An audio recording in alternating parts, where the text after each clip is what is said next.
Okay, so right now in college football, one of the big deals is about the Iowa Hawkeyes and how they don't have a tough schedule, and everybody thinks that they shouldn't be a contender because they haven't played a tough schedule, blah, blah, blah. But a long time ago, or not really long, but there was this northern Arizona shooting at the university or whatever, right after the Roseburg one.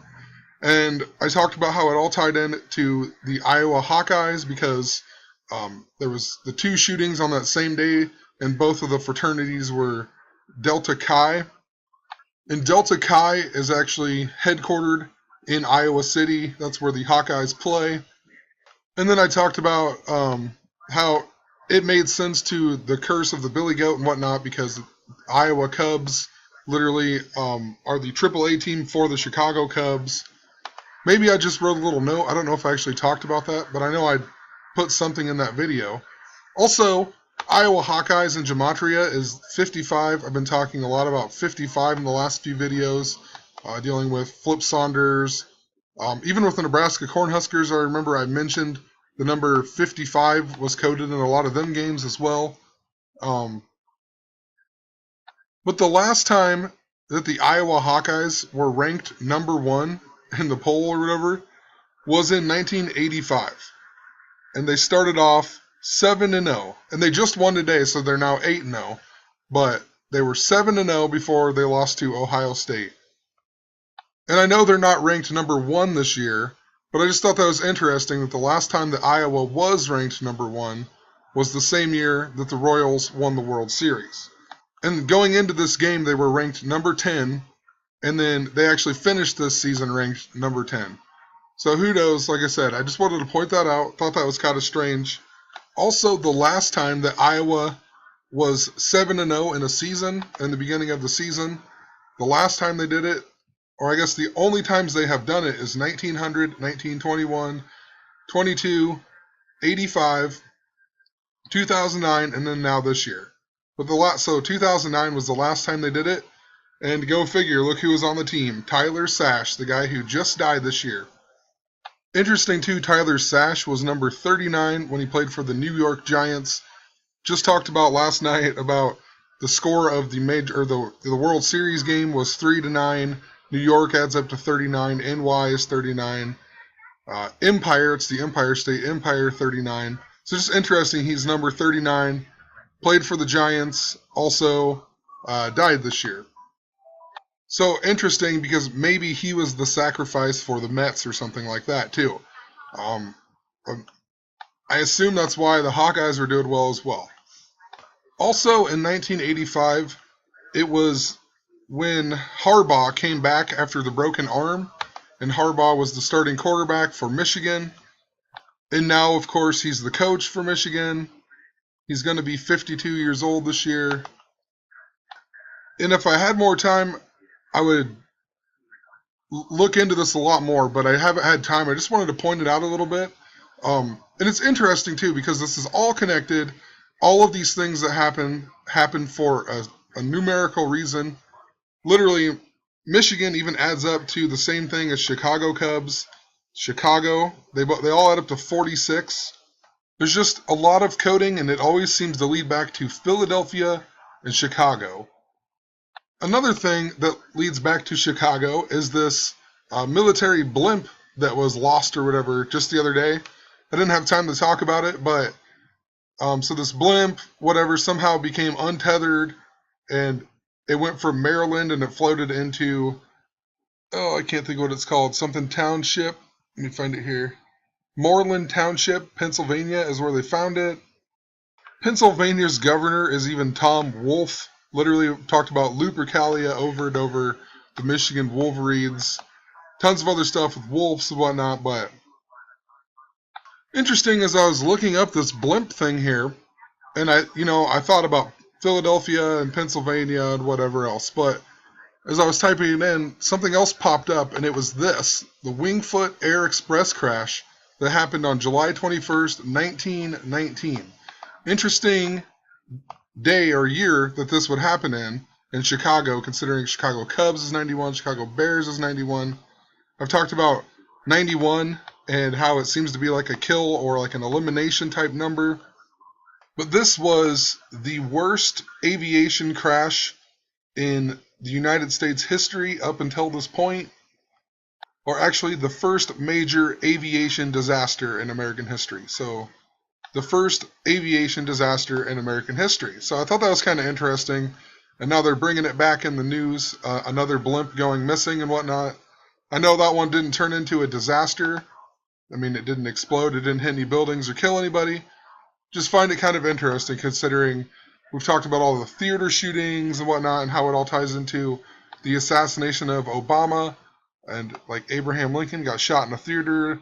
Him and Obama are the only politically presidents out of Illinois.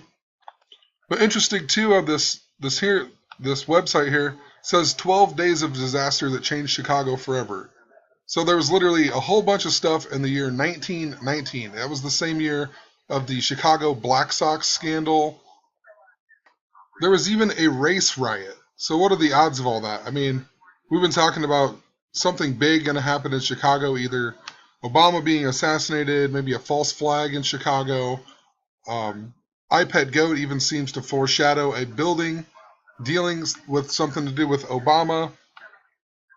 But just some quick interesting things. The Chicago race riot, it happened on 8/3 of 1919. 38 people died, the mirror of 83. 38's even the death number. Just showing here, death equals 38. Also, Black Sox scandal equals 141. Talked about this number a ton of times, dealing with skull and bones and whatnot. Seems to all lead back to the skull and bones and whatnot. This guy was the mayor of Chicago when all this happened in 1919. He was the 41st mayor. He died at the age of 74. His name even adds up to 74. Or actually, he was known as Big Bill Thompson, and Big Bill Thompson adds up to 74. Big Bill Thompson, 173, 74. So his nickname adds up to 74. He dies at the age of 74. He's the mayor, the 41st mayor of Chicago during the Black Sox scandal that adds up to 141. He was also the mayor during the St. Valentine's Day massacre. I've talked about Lupercalia, and Valentine's Day is the middle day of Lupercalia. And I know I made a video on this probably around Valentine's Day last year, but literally, I mean, 41 degrees north on February 14th. He's in the north side of Chicago. That's where the Cubs play. Also, it's funny because it's Bugs Moran or whatever, and I've talked about how it all had tied into Space Jam and whatnot, so Bugs Bunny, Bugs Moran. And I know I'm not really expressing a lot of detail of this right here, but I just wanted to put this out basically to show that they're still coding Chicago even with these news stories. You know, it doesn't seem like it, you know, because this has nothing to do with it. But when the first one ever happened, and it happens in Chicago, it makes you really wonder. They've been just foreshadowing a lot of things to Philadelphia and Chicago. Also, where the blimp landed, that at the town, Moreland Township, Pennsylvania, adds up to 133, just like Black Sox scandal, just like tons of other stuff I've talked about. 600, 6. That's the day Pope Francis became the Pope in 2013. I've also mentioned the movie Field of Dreams and how I said that I thought it predicted the Mets and New York in the World Series this year. It all was to the Queen because that movie came out on the Queen Elizabeth's birthday in 1989. This year she is 89 years old. But in Field of Dreams, the whole point of the thing is to resurrect his dad. And then it's all about the Black Sox scandal, the players, Shoeless Joe and whatnot. And of course, that movie's set in Iowa. Even has Mufasa in it. So he goes to get this guy, and they go to Minnesota to get Archibald Moonlight Graham. And then it all ties back into it. You got Minneapolis, that adds up to 55, just like Iowa Hawkeyes. Minneapolis, 55. Timberwolves, 55. Target Center, 55. Just tons of stuff. Iowa Hawkeyes, I showed 55. Also, I said Mufasa because it just reminds me of The Lion King, because he is the voice of Simba's dad. Simba is the new Lion King. This guy was the old king. Obama has made references that he is the Lion King. And literally, he's even from uh, Hawaii, Kenya, or they're next to Hawaii, Kenya, is literally the place where the Lion King was filmed or based off of. And Obama says he's from Hawaii, like the state, but there is a Hawaii in Kenya. Also, James Earl Jones is 84 years old this year. Obama was born on 8/4. The word Jesuit adds up to 84. Pope Francis is the first Jesuit pope. Interesting too, if Obama referred to himself as the Lion King or whatever. The Lion King is Simba. Simba adds up to 44. Obama's the 44th president. So like I said, basically just wanted to point out some of this stuff. There's definite connections. I just haven't had time to fully look into it.